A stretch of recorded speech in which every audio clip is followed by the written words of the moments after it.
Conference की coverage के लिए तशरीफ़ लाए हैं। दिल से आपका धन्यवाद करते हैं। आज की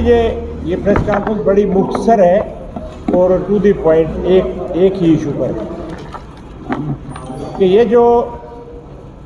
डिलिमिटेशन कमीशन ने अपनी रिपोर्ट सरकार को दी है और सरकार ने, यूनियन गवर्नमेंट ने उस रिपोर्ट को प्रेसिडेंट ऑफ इंडिया से अप्रूव करवाने का अप्रूवल लेने के बाद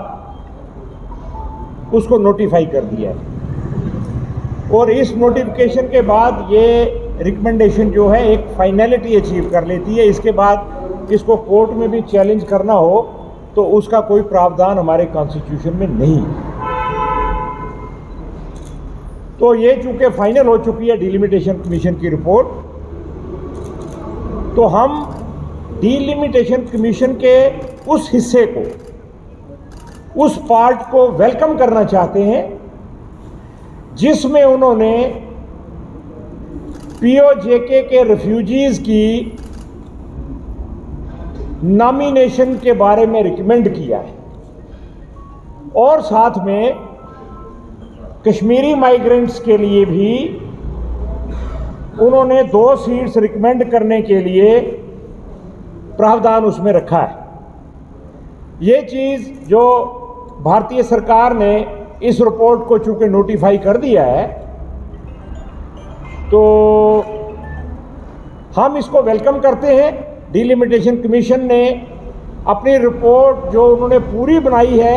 बाकी की कॉन्स्टिट्यूएंसीज क्या है क्या नहीं है वो पॉलिटिकल पार्टीज जाने, लेकिन हम चूंकि जितने सिख समाज जो जम्मू कश्मीर में ज़्यादातर जो है वो सब पीओके के रेफ्यूजीज़ हैं, हम इसको दिल से वेलकम करते हैं और भारत सरकार से ये अपेक्षा करते हैं कि भारत सरकार जो मौजूदा भारत सरकार है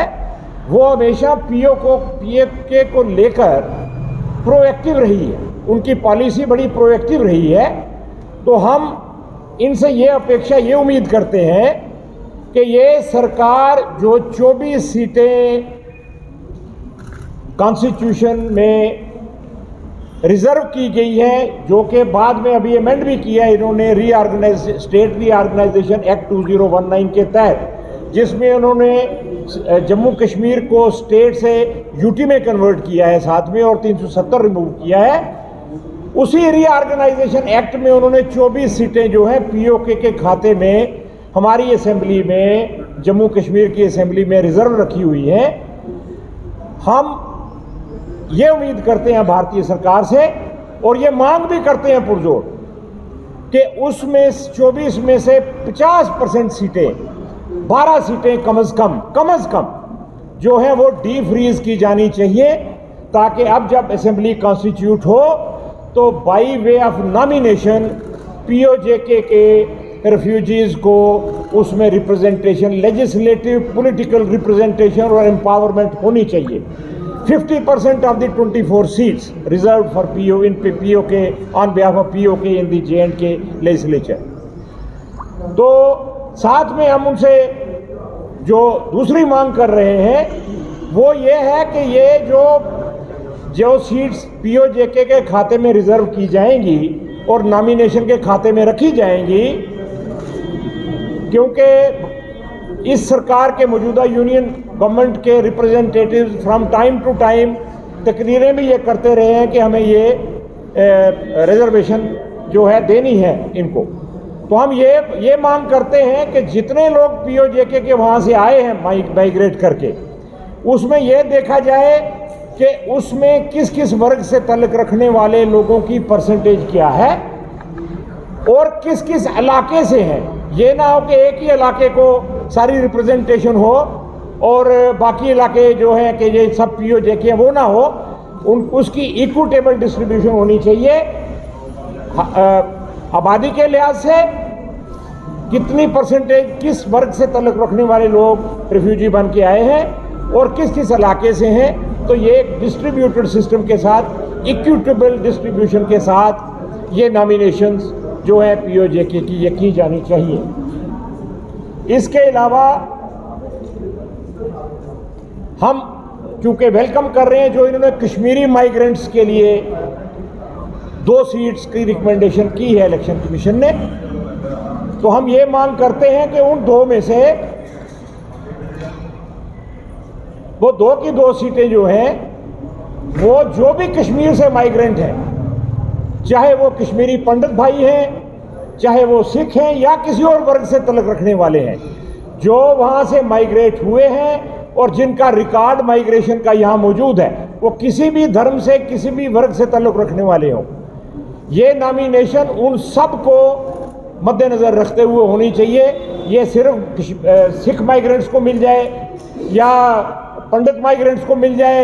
या मुस्लिम माइग्रेंट्स को मिल जाए या पहाड़ी माइग्रेंट्स को मिल जाए, उस तरह की बात नहीं होनी चाहिए। इसकी भी इक्विटेबल डिस्ट्रीब्यूशन होनी चाहिए। और साथ में चूँकि पीओजेके के मसले पे कल संकल्प दिवस जो हो रहा है यहाँ पे,